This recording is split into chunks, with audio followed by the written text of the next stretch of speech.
you, God. Praise you, God. Thank you. Thank you, O Lord. We will never ever get tired of being in your presence where we feel most safe, oh God. Let me tell you something, friends, and those of you here who are my fellow leaders here at Feast Alabang Northgate probably know that while I am very much a full member of the feast, I also consider myself a full member of my parish. Right? I'm very much a parish person. And my parish's name is very unique for those of you who don't know it. Like, it's the only parish with this name in the whole universe. Promise, as in, the name, Our Lady of Beautiful Love Parish. Diba? Saan kayo makakahanap ganyang pangalan, ano? And, just recently, we have been beginning our preparations for our Life in the Spirit seminar, or we call it now Life in the Spirit Encounter. The equivalent of that we have here is called JE, or Jesus Encounter. And this is the first time we're doing this event in 7 years. And this event is especially for the youth. So it's Youth Life in the Spirit Encounter. In fact, here are some of my friends who I'm doing this whole thing with. Sana ba sila? There. There you go. That was just last night, less than 12 hours ago. And mind you, this is a youth event. And we were all looking around the table and we were saying, may youth pa ba sa atin dito? Like in our working team, no one is in school. Average age ng working team namin nasa 33, 34, my age. And the oldest part of the working team were leaders when Mike was still in his other community. Diba? Ang joke ko pa nga sa teaching ko kahapon to some of the youth that were there, your parents are old enough to be our kabarkada. Which is, well, true. And when we were looking around, we were saying, alam nyo, guys, this is weird. Medyo weird to, ha? Because in that table, you have people who are doctors, who are lawyers, who are professors, very much entrenched in their careers. And we're like, what are we doing organizing a youth event in church? But by extension, everybody, for that matter, yung ginagawa natin dito sa feast, this is kind of weird. Raising out your hands like that, singing songs, medyo weird. When we really think about it, weird to, because and the expense that we pay for to do all of these things, if you really calculate it, mahal, it's wasteful. But you see, from the eyes of the world that has very rigid and specific expectations about how people should be or how people should perform, yeah, this is weird. In fact, it's appropriate that I'm saying this today on Palm Sunday. Think about it. At the beginning of our Mass a while ago, the readings that we heard were about Jesus being celebrated. Hosanna to the King! Blessed is he who comes in the name of the Lord. Ang saya. And then a few minutes later, nagsisisigaw dito sila, tita, crucify him! Ano nangyari? The crowds changed their minds about Jesus because he didn't fit their expectations. The crowds wanted Jesus to fit their expectations of him. And when Jesus did not play to the crowds, when the crowds saw that he was weird, not what they were expecting, not what was normal, that's when they condemned him. Because they were expecting Jesus to be the type of king to save them in the physical sense. But they didn't see that Jesus was going to save them in a weird way. He was going to save their hearts. Pero hindi nila matanggap yun eh. That's why they crucified Him. Let me tell you something beautiful about Jesus. Ask me what? That Jesus did not let the crowds dictate His calling. Even if the crowds kept changing their mind, the beauty of Palm Sunday is that Jesus remained stable in His love. Whether you celebrated Him 1 minute and condemned Him the next, He is still going to love you in the exact same powerful way. And you might find that weird because the world is going to tell you, no, when people condemn you, fight back. You have to fight back. For Jesus, He was not going to fight back. He was going to love back.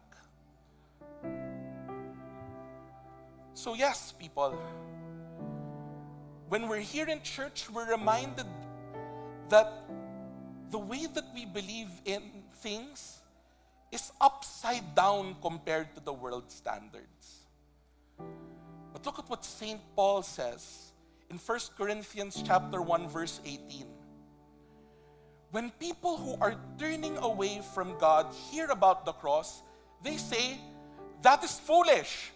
It's weird. But for us who are being saved, look at this. The cross is the power God uses to save us.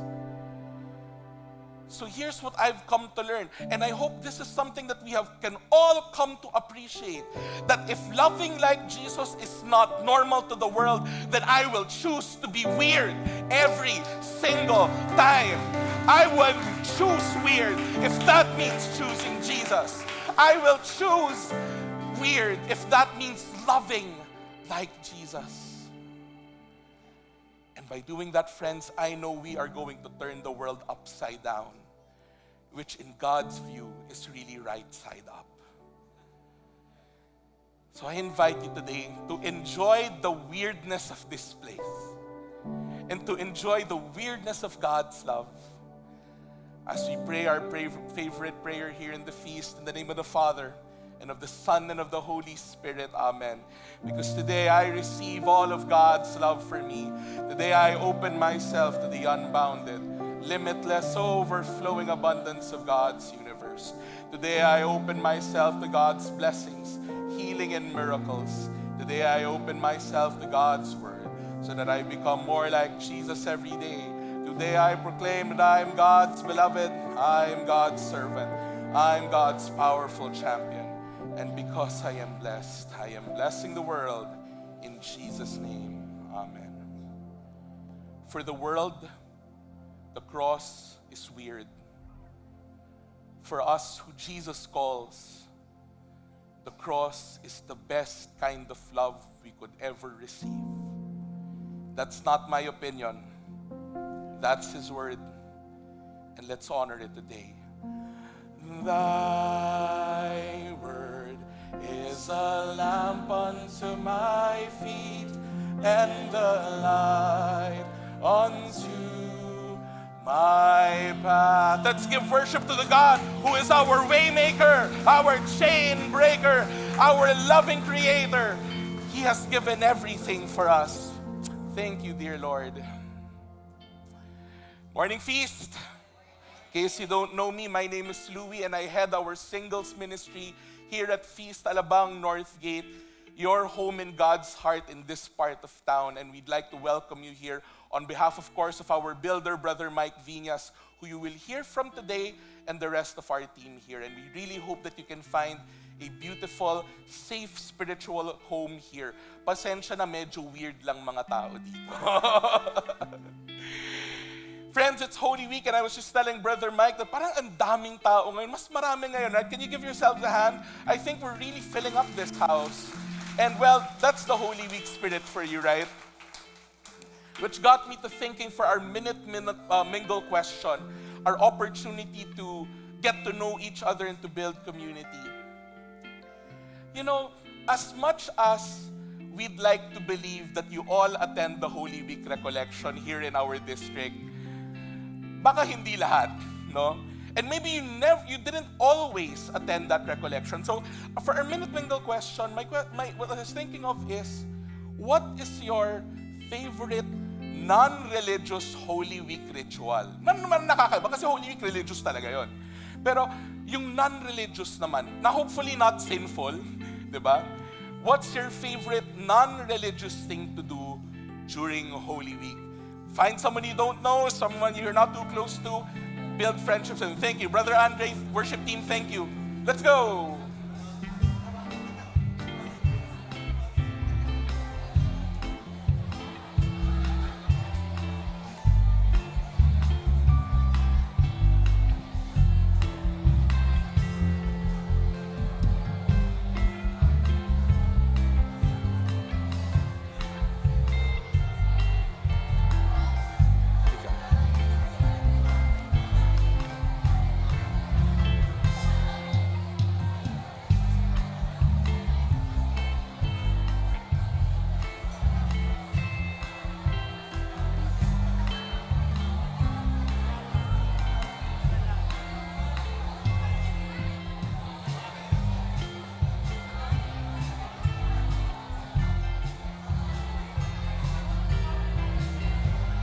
Last 10 seconds, everybody. 5, 3, 2, 1. Okay, say a temporary goodbye to your new friend and make yourself comfortable in your seats. Thank you very much. Thank you very much. Tell your friend, see you later after the feast. Okay. Alam nyo, feel ko maraming nag-struggle sa question na yan. Kasi dito sa Feast Alabang Northgate, ang sinasabi natin, Holy Week, lahat ng ginagawa ko, religious talaga. Oh, di ba?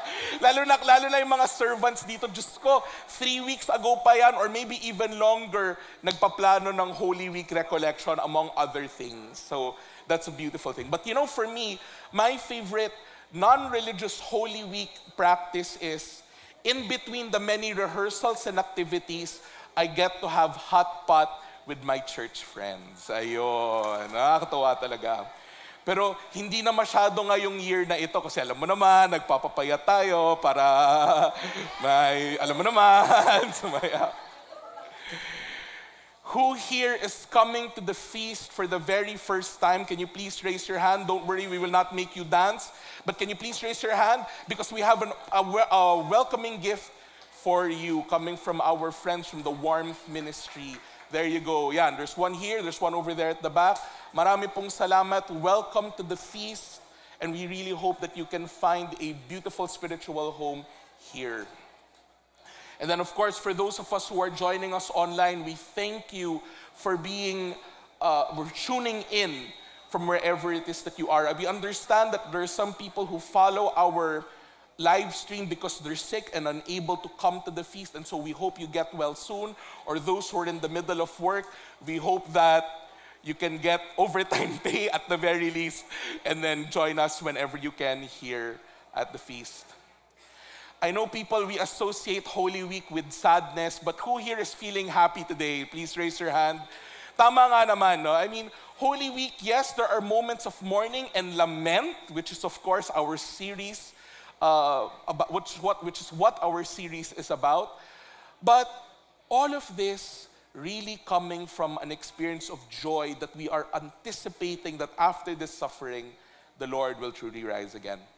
So are you ready for today's message? You know, Brother Mike Viñas and I have been serving the Lord for more than 2 decades now. Of course, he has been serving 2 years ahead of me, but we started around the same time. And I was just telling our brother, especially because we're going through so many activities around this time of year, that when you have a lot of church activities, it can feel tiring. Or yung sinasabi nga natin sa Tagalog, minsan nakakaumay siya dahil lang sa dami. But you know something, friends? We wouldn't be experiencing these moments of tiredness if we haven't been doing this for a long time. And there must be something that keeps us doing this if we've been doing this for a long time. Something that really gives us joy. And so I believe, friends, that Brother Mike Viñas today will speak to all of us from his experience of joy, of passion, of excellence, and above all from his love of the Lord Jesus, which he will communicate to you this morning. So please, without further ado, let us give a warm welcome, a wonderful shout of praise to the Lord for our leader, our friend, our feast builder, Brother Mike Viñas. Let's go. Brother. Sorry. Thank you.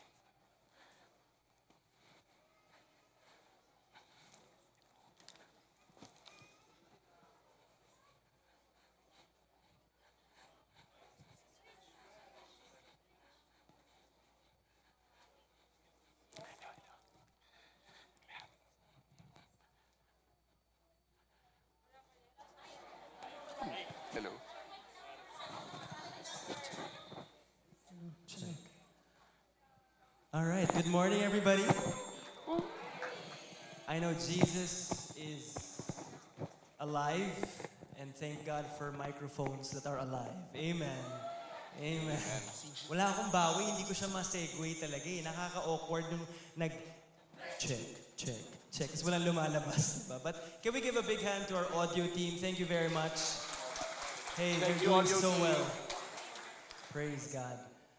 And speaking of ministries that are doing so well also, I just want to highlight our liturgical ministry who did all that skit earlier, narrating how Jesus came to the cross. That was good. In fact, I make mention of that today because my message will be something like that. It is somewhat of a narration of our journey as part of humanity. And I'm gonna be telling you a story, pretty much in a story format, not our typical feast talk na may mga points and all, but it'll be like that story, and I'll just insert some truths and insights along the way. But if you've ever asked this question as a follower of Jesus, or maybe when you were not so following him yet, maybe you've asked the question, where does this life go? Where does this life end up? Where does this whole thing called the universe ultimately end up to? And if you've ever thought of that, you've ever questioned that, well, this is the message that I hope would answer that question for you. So is that good? Are you ready? All right. I want to start out with an observation. Napansin ko dito sa feast natin, maraming gustong mag-migrate. At marami na ring tayong napamigrate. Diba? A lot of people who come into our feast have these hopes of migration, and we pray for them, and we celebrate with them when they get their papers to migrate. So this feast, I would tell our leaders, has become a launch pad for migration. In fact, mayroon na tayong mga kaibigan na nag-migrate sa Canada, sa US, and of course, the very popular destination these days of everybody, Australia. Alam mong may hugot ako no? Pero totoo yan, pinaalam ko naman din sa kanila that I'll be sharing this. But there's this couple last year, many of you know them, who are very dear and close to us, Nivea, who eventually migrated to Australia. And they did that because they were seeking a greater quality of life, better work opportunities, a brighter future for their daughter. And so, as best friends to them, nung pinoprocess nila yung buong visa application nila to be able to go there and migrate there, we were praying for them, we were supporting them. And when eventually they got their PR visas, we celebrated that with them. But a big part of us, and they know this as well, that eventually when they migrated, our hearts got broken. Na-heartbroken kami kasi we won't get to live and serve and do life together anymore. Our children will not grow up together anymore. No more hot pot dates together. And that's something that we had to accept. That was a reality that we had to embrace with so much grief. Now I know, my friends, I'm not casting shade on anyone who wants to migrate. I mean, we pray for that for you if that's where God is leading you. And we celebrate that blessing if it comes true, definitely. But it saddens me that people have to resort to migration, which is essentially exiling themselves from their homeland, from family and friends to pursue greener pastures. And I get it. Gets ko naman talaga kasi, kumbaga, I mean, there's better opportunities there perhaps, right? And I get it because maybe they're driven to that option because of poverty, because of better opportunities, because of the inefficiencies and the injustice of our government in our country, and it can get so frustrating. So yes, I get it that many people have this desire, have this prayer. But yeah, that's the world we live in. We live in an imperfect world where there is poverty, there is injustice, there is much things to be frustrated about. Yes or yes? Alam niyo yan, pumunta ka lang ng gas station, di ba? May iiyak ka na eh. Right? And yet, we call this an imperfect world, and yet we also call it home. Right? It may be our home, but we are not at home. We don't feel at home. And why is that so? Because in this world, we experience joy, but it does not last. In this world, we achieve something, but it does not satisfy. In this world, we love deeply, but it still hurts us. Amen ba, mga singles? Diba? That is the world that we live in. In fact, you can have the house, you can have the job, you can have the relationships, the connections, you can have everything, all things together, and yet still have this longing, this deep longing in your heart that something is missing. Are you getting what I'm talking about? That something is missing, that this seems to be, while we call it home, is not the home we truly belong. And that feeling, the Bible has a word for that. All right? Yeah, something is missing. And we had desired that better home. And the Bible has a word for that feeling. And that word is exile. Everybody say exile. And with that, I want to welcome you back to our series entitled, How Did We Get Here? Making sense of everything when life falls apart. And this is actually a Bible study on the theme of exile. And we've been here for quite some weeks already. And today will be the last talk of this message. So let me just give you a quick recap. Are you with me? Yes? So we learned that the word exile isn't just about geography. Isn't just about being away from your country or from your family. According to Scripture, it goes much deeper. See, in the book of Genesis, at the very beginning, the OG home, the original home that God created and intended for us was the Garden of Eden. And in this garden, there was close intimacy with God. There was abundance all around, resources and everything through and through. Just everything you could say would be good as God said it to be. However, in spite of that abundance, we asserted our independence from God. We took matters into our own hands, wanting to choose right from wrong on our own terms, and we wanted to build a life on our own without God. We wanted to build a home and kick Him out of that home. And thus, by our own doing, we were exiled. We were exiled from God's original home for us, and we moved in to this man-made home that the Bible symbolically represented through Babel or Babylon. Are you following along with me? So Babylon is not just a geographical space or an ancient country or nation, but Babylon is an operating system built on pride, self-centeredness, and self-rule. In fact, on a personal level, you can say that Babylon is a world or a way of life where humans try to build a life without God. And that's something that I think we ought to think about, and just pause here a bit, because it's good we ask ourselves, what areas of life are we running on Babylon OS? What areas of our lives do we see and it's running on a Babylonian operating system, where we knowingly or unknowingly have pushed out God? Because I'll tell you, my friends, if your life is running on Babylon OS, it is prone to crash and corruption. But if your life is running and reliant on the grace and the Spirit of God, it is resilient against corruption or crash in Jesus' name. Amen? So I think that's something we ought to be conscious about with the decisions that we make and how we live our lives. Are we pushing Him out, or are we drawing Him in? Or are we drawing closer to Him? See, we humanity live in this strange tension. Tension meaning there's two pulling parts.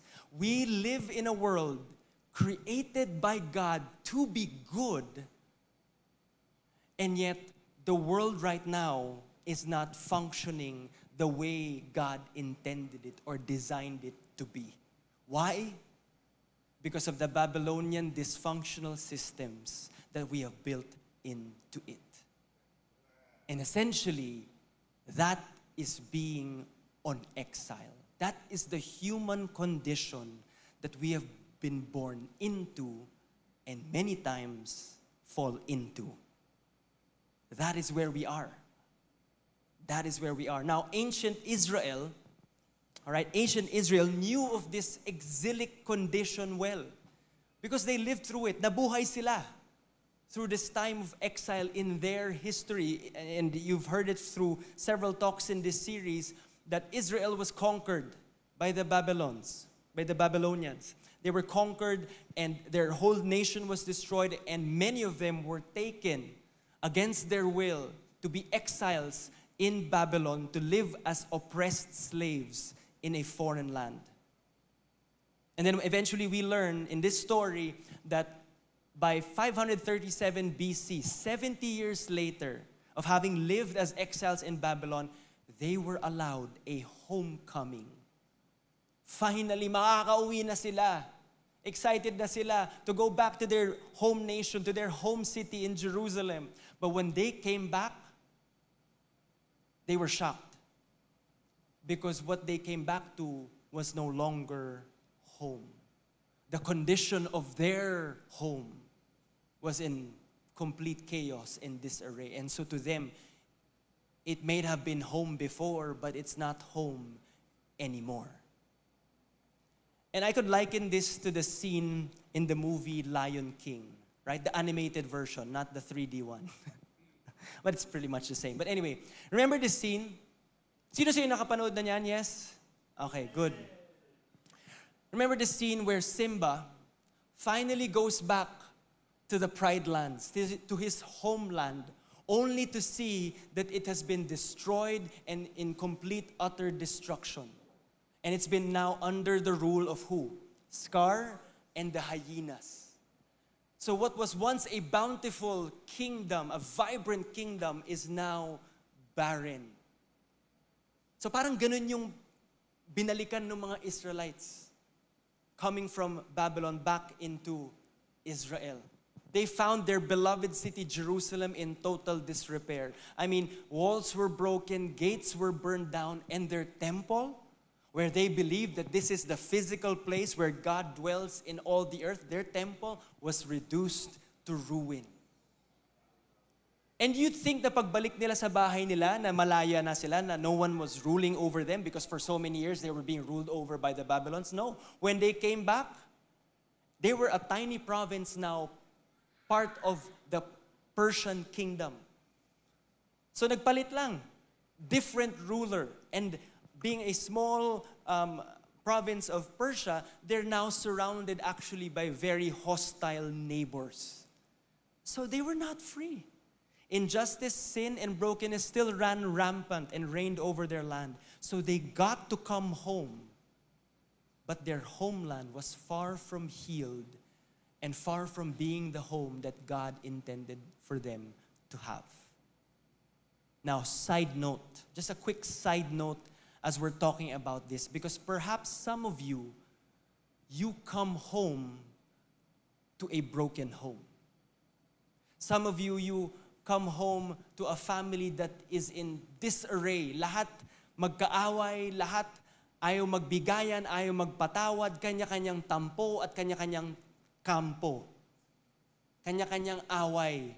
And you can somehow feel the deep-seated hurt running through the veins of every person in the family, having their own backstory, no sama ng loob nila.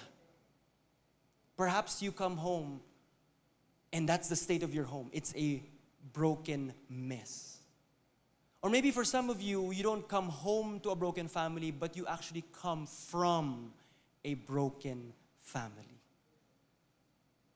And so if you fall in any of those two categories, allow me just to tell you today that we believe in a God who can redeem your family tree and rewrite the narrative of your family history. From brokenness into beauty, from pain into peace, from hurt into healing in Jesus' name. Amen?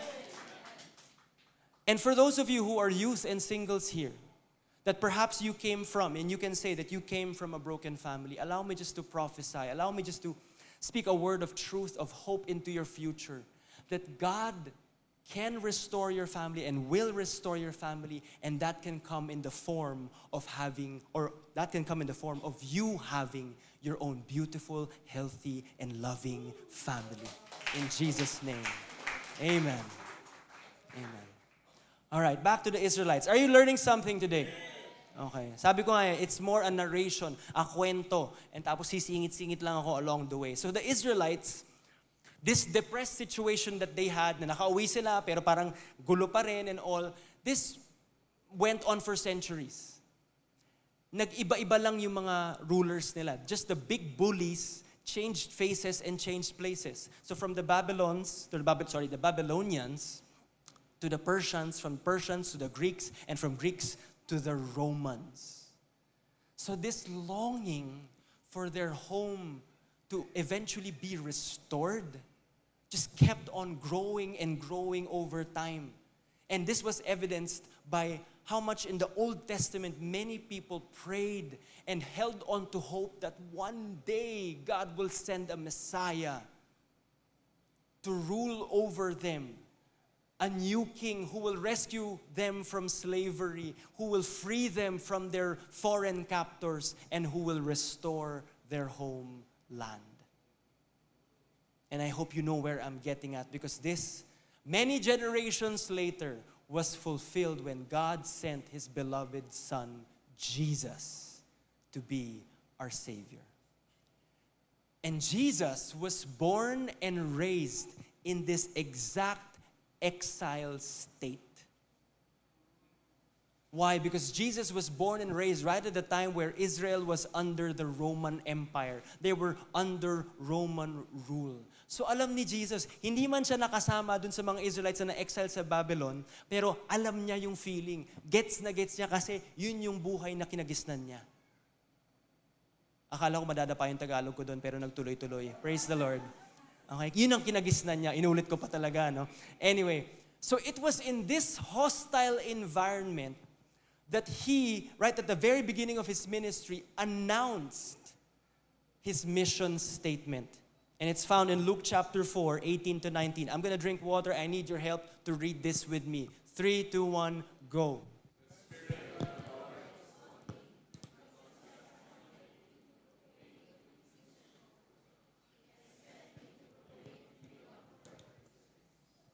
Thank you. So Jesus didn't set out, let me just clear this, okay?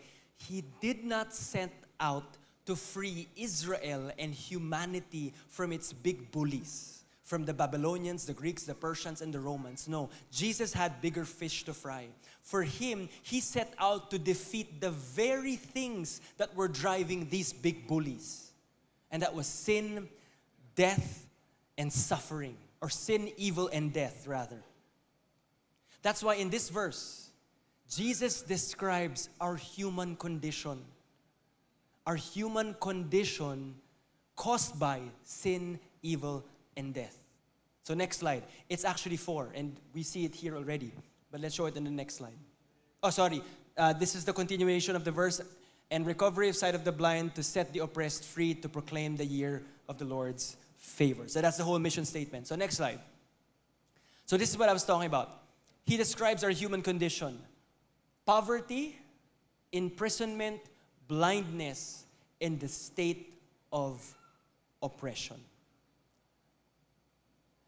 And he dedicated his life, his ministry, and teachings to practically and spiritually lift up the poor, to free prisoners, to give sight to the blind, and to eventually set free those who are oppressed. So Jesus did not restore Israel's home, Jesus did all of that to restore Israel's home and to build a home that humanity has been longing for. Here's the problem. Are you with me? The big bullies of that time, the Romans and the religious leaders, did not like what he was doing. And did not like him actually to begin with. And that's why they joined forces. They came together, they arrested him, beat him up, and crucified him. And so just think about it. When Jesus became man, he himself was exiled from his heavenly home to planet Earth to live as an exile among exiles under Roman rule, and to eventually suffer the ultimate exile, which is death on the cross. That's what he did for us. And that's why you and I can say that through his life and death, Jesus became an exile so that he could enter our Babylon to set us free and bring us home. And speaking of bringing home, I remember back when I was, I think, around age 6, 7, 8 to 10, I would at least once or twice a year have an asthma attack. And I remember because of that, once or twice a year, I would find myself in the school clinic because I would have difficulty breathing. So hindi na ako papapasukin for the rest of the classes at mag-iintay na lang ako dun. I would just be waiting for my parents who would have to cut off work time para puntahan ako doon, para sunduin ako, at para iuwi ako. And of course, eventually give me the proper treatment.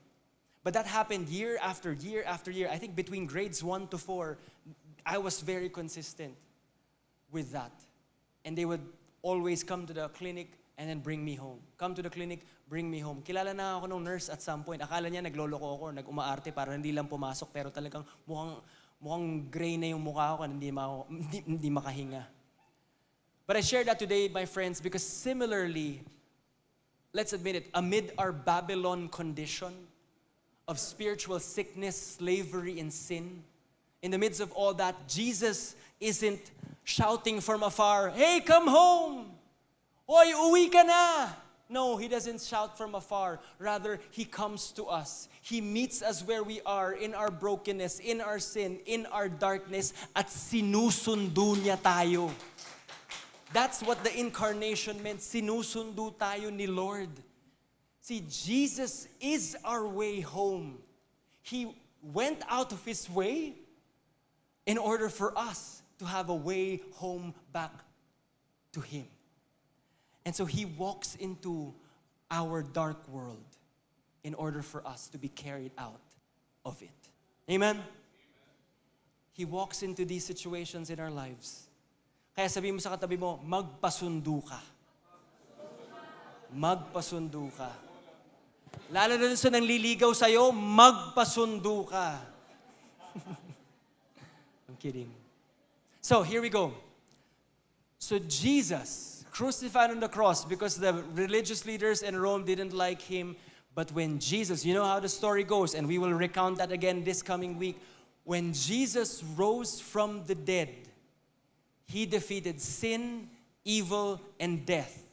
The very things that he set out to defeat. He did that when he rose again from the grave. And so now we can say that our true king has been installed. His kingdom has been inaugurated, has been established. The real return from the exile has begun. The question is now, ano ngayon? What now? Right? With the beginning and the building of God's kingdom, can we say, we people who are in 2026, can we say, are we finally home? To the home that God built and intended for us to have? Are we home?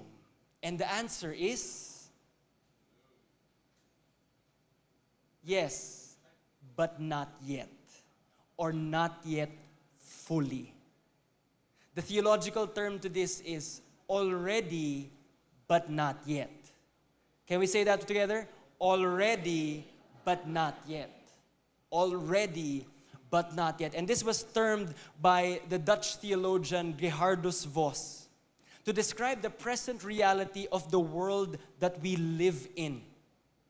And I mentioned this earlier, that we are caught in a tension.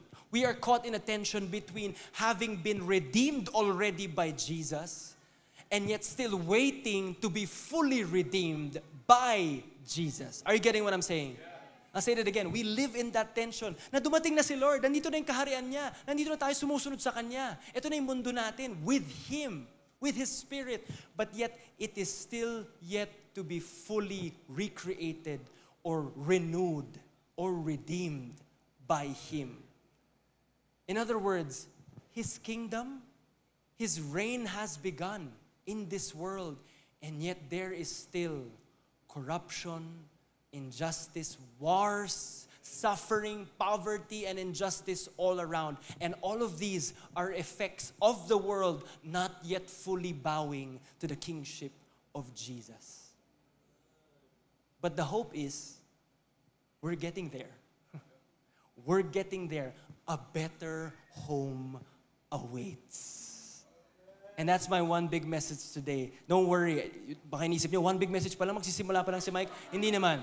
A better home awaits. And think about it this way. Think of a home renovation. And I think Brother Louie mentioned this last week. So I remember back in the 90s, nag-renovate kami ng bahay. And even if there was a renovation ongoing, we still continued to live in that house. Kaya ang gulo-gulo, pagising ko sa umaga, there was scaffolding here and there. It was in dusty disarray. And then strangers, carpenters would just walk in and walk out of our house, and you can smell the thinner and the paint in the air. So ang gulo-gulo.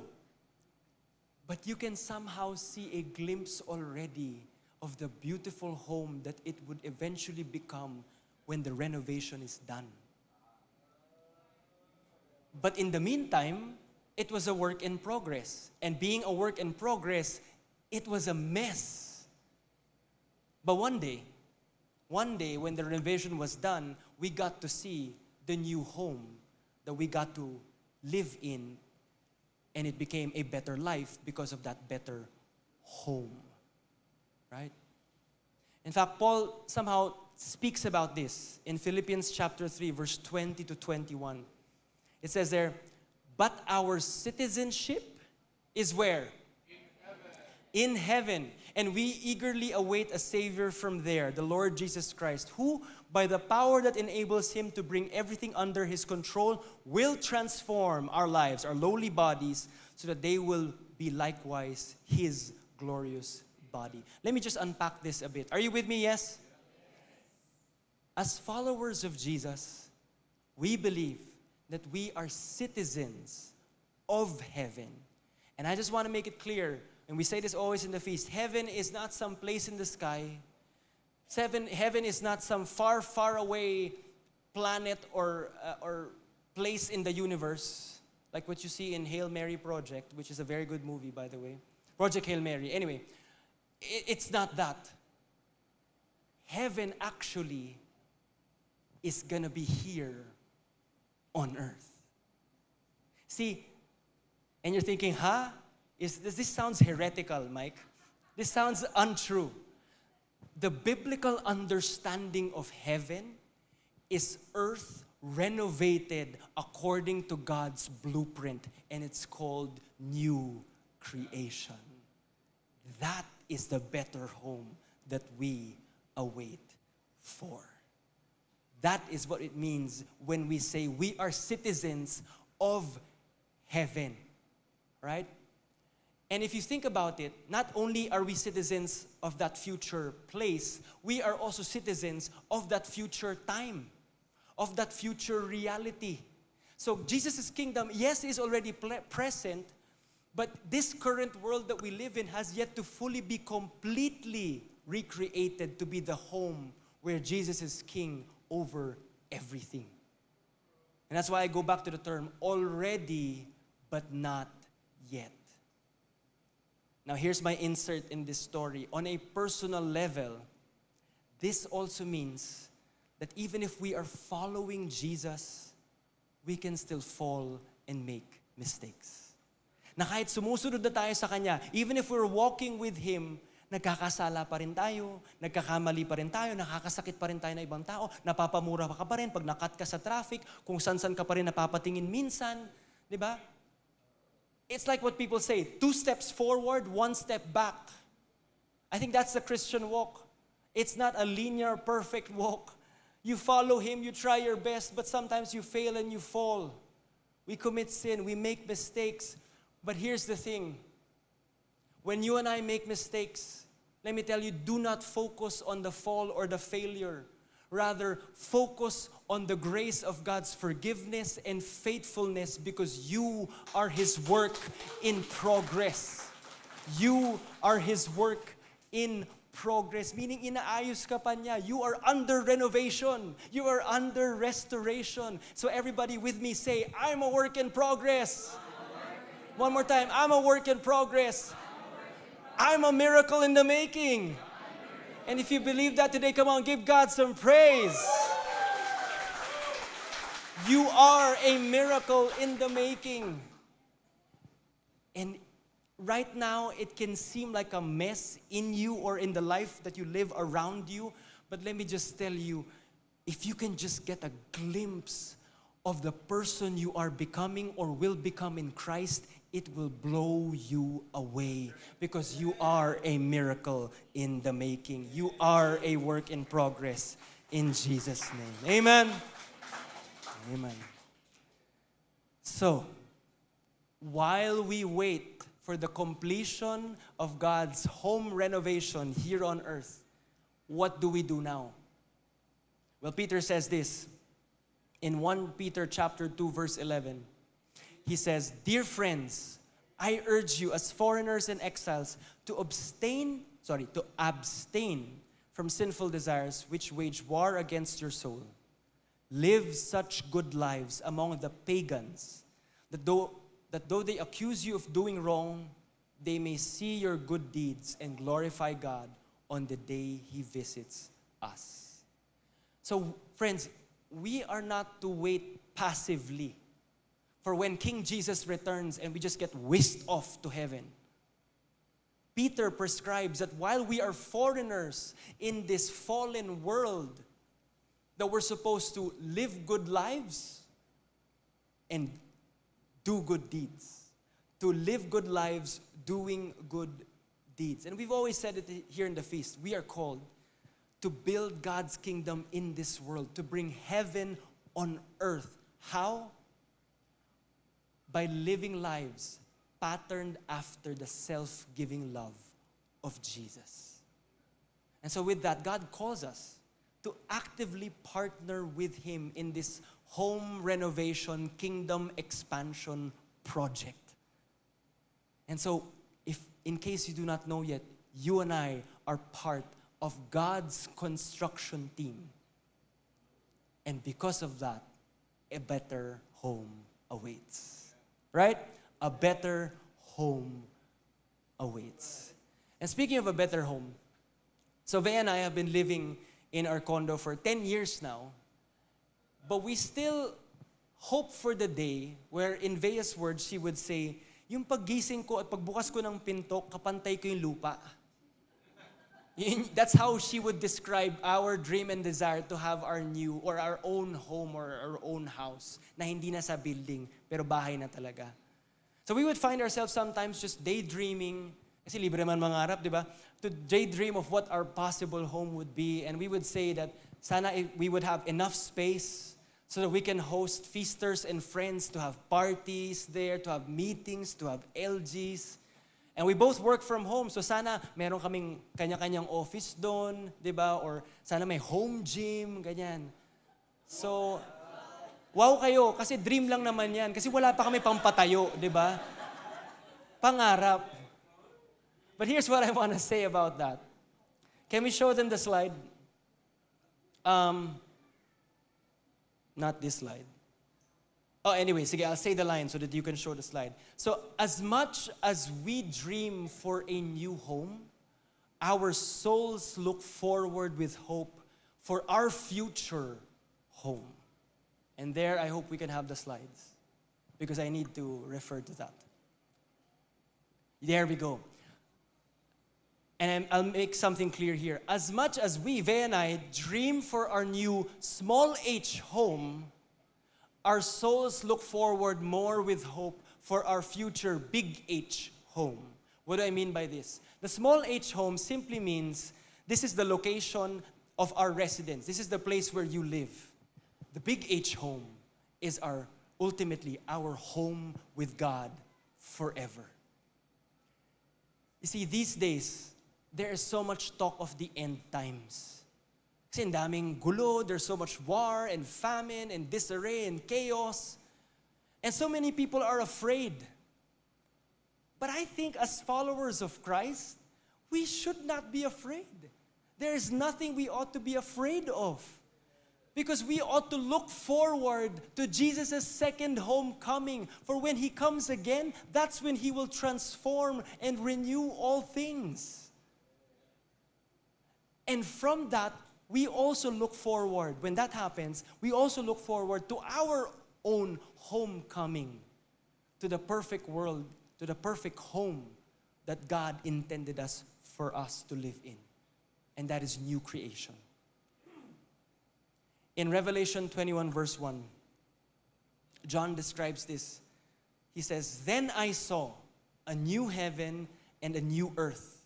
For the first heaven and the first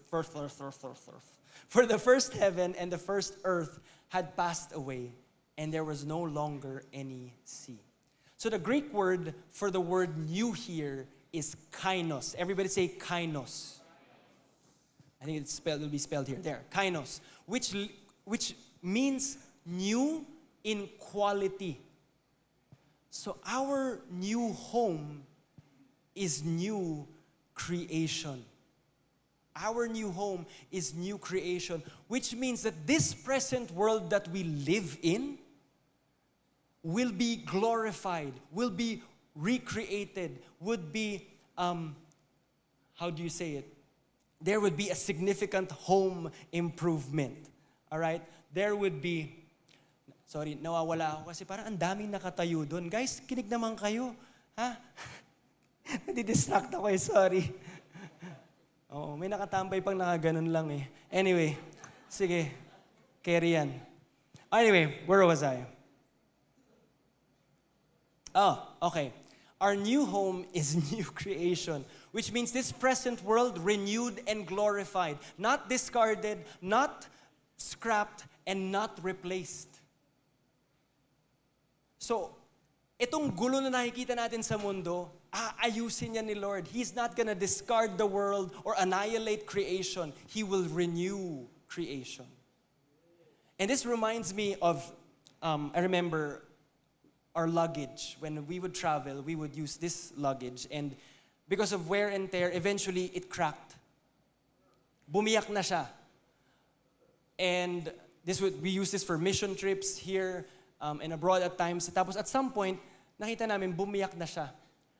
So inisip namin, ano ba to? Will we discard this? Will we scrap this? Will we replace it? Sa totoo lang, ayoko pa kasi gumagana pa, malalagyan ko pa ng damit at gamit yan eh. At saka syempre, mahal ang luggage, di ba? So nag-isip kami, is there a shop that fixes out the cracks? Right? Na magkaroon lang ng, para hindi na may butas, di ba? So anyway, we searched online, luggage repair, and truth be told, meron pala. And we tried it out, and they patched it up, and it's pretty much good as new.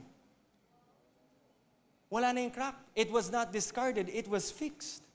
My friends, aren't you glad that when you were broken, you were not discarded by God, but rather you were fixed in your dysfunction and you were made brand new. And what that tells us is that when our life gets screwed, God's grace always renews. Amen? From the front to the back, to those who are there, amen.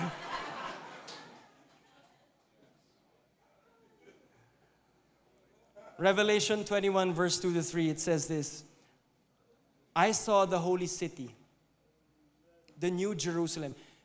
I began earlier by telling you, if you've ever had the question of how this all ends, this is where our scripture tells us already how ultimately this universe, this world ends.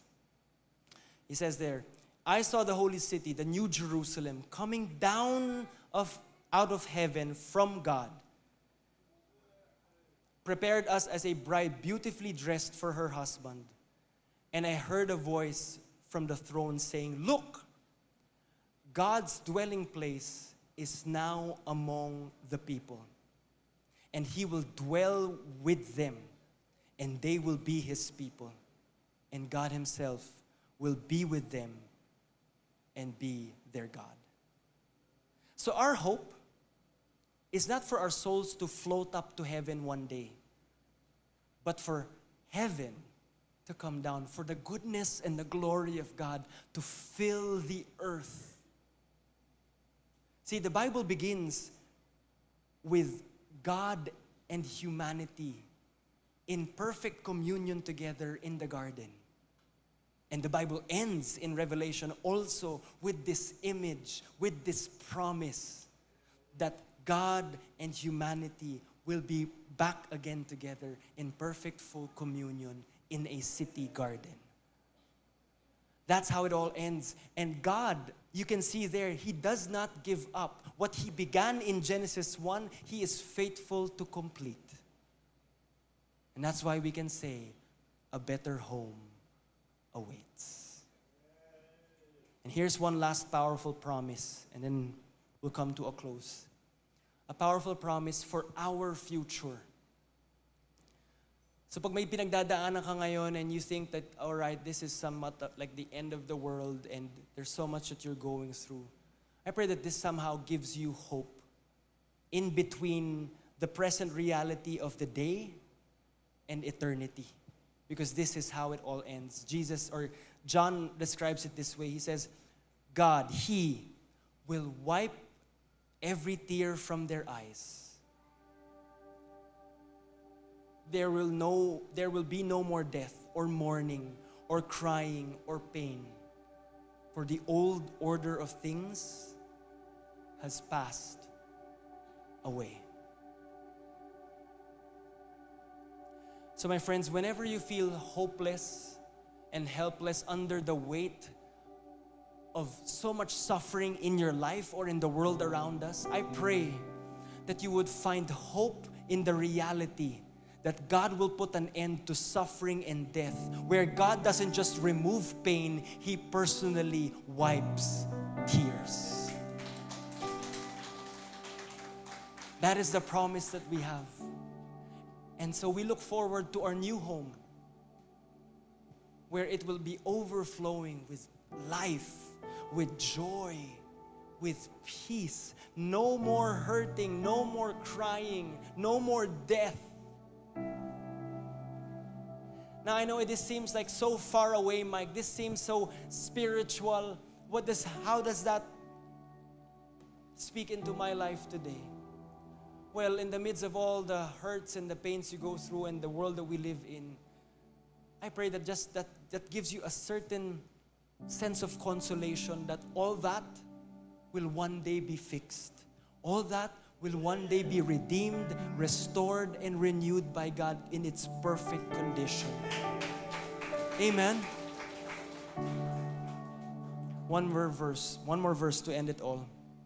Revelation 21 verse 5.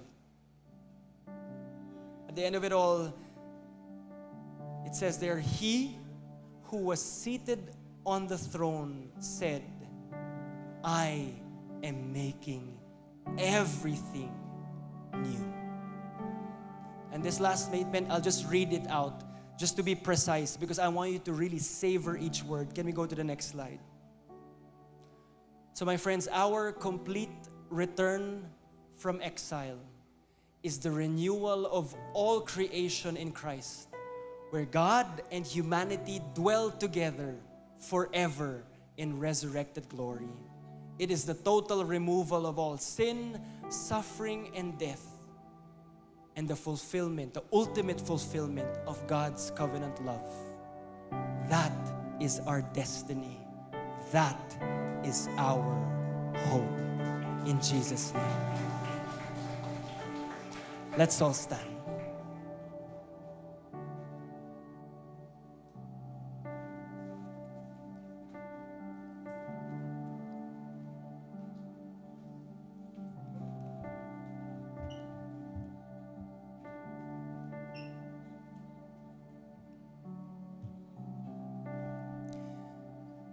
As I end this message, I came across some of my notes that I've preached before, and I saw this section where I just thought to share it with you again. I think I shared this with you maybe 2-3 years ago. I thought of sharing to you again because it's so apt to our message today. See, for a lot of people, their happiness, or we could be guilty of this as well, that our happiness is determined by something happening, right? Like we have this mantra where a lot of people say, I'll be happy when blank, right? I'll be happy when blank. Some examples. I'll be happy when I get this job. I'll be happy when I get to build this business and it makes money.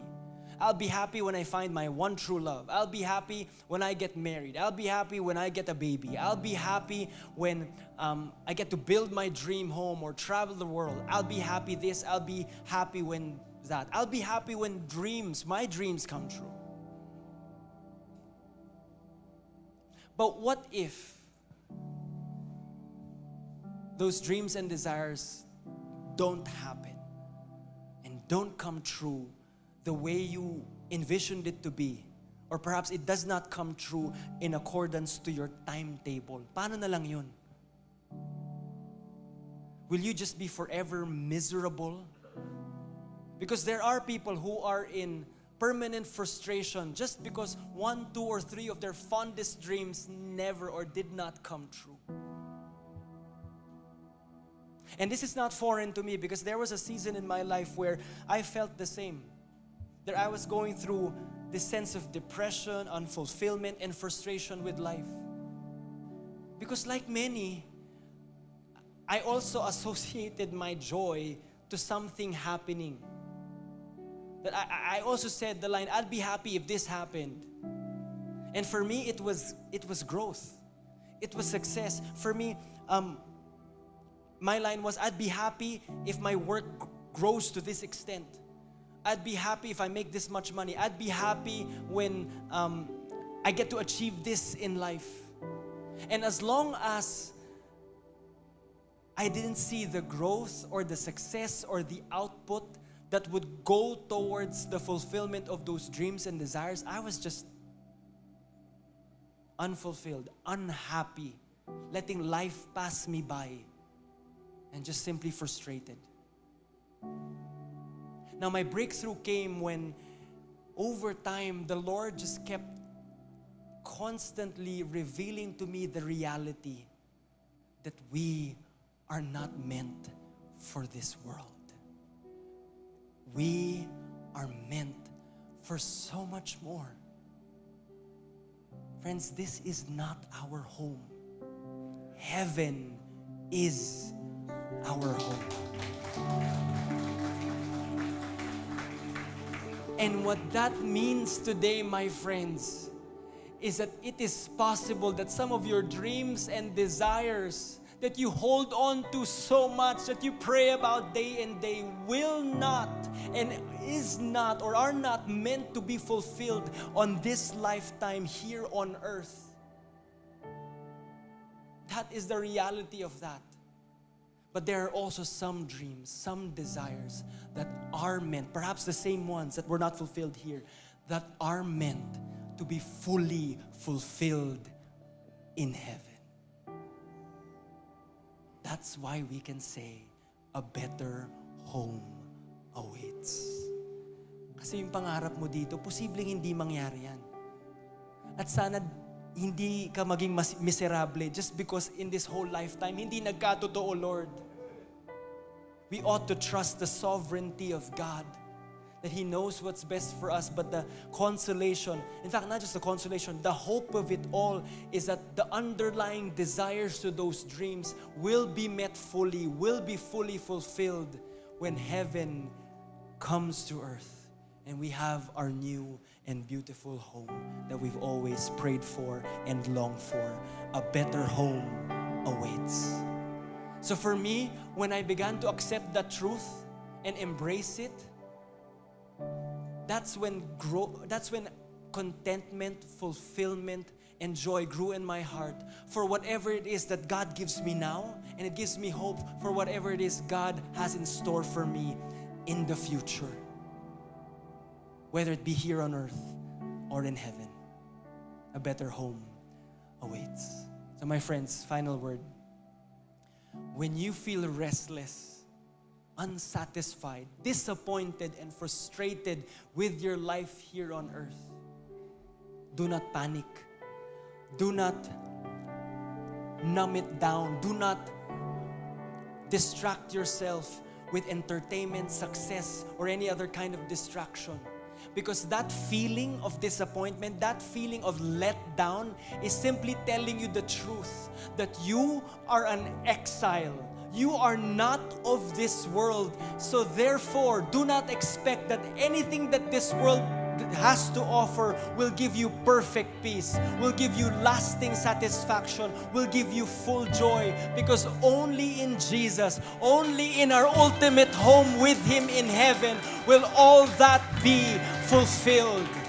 So live your life to the full now for whatever the world is, whether it's perfect or imperfect, because we follow a God who has a perfect plan and will, and He will prevail for all of eternity, that His kingdom will be established here on earth, that our home in Him, where everything is perfect, where there is no tears, no more hurts, no more suffering, no more sin and death, will be a reality for us. And as Christian people, as followers of Jesus, that is what we hold on to as our hope. That is what makes us weird, because that is our hope, that is our home. And so, my friends, we are in exile now, but not forever. Our King has come, and His kingdom has begun. And so I want to end with this. Can we show them the last slide? One day, this place, this world, this life will finally become the true home where we truly belong. But until that day, we love, serve, forgive, and live like people already living in that home. Amen? Amen? If you believe that today, let's come together in the name of the Father, the Son, of the Holy Spirit. Amen. Why don't you lift up your hands if that's something comfortable for you. Just close your eyes with me and allow me to lead you in prayer. God, in this life, in this imperfect, broken world, it can feel like we are walking through the valley of death. It could feel at times that there is no light at the end of the tunnel, but we know that we are following You. And because we follow You, we can get through this dark valley, this death valley. And we believe what awaits us ultimately is victory in you. What awaits us ultimately is a perfect home for all eternity in your loving arms with joy, peace, and love. And we declare this today. Come on, in Jesus' name. In Jesus' name.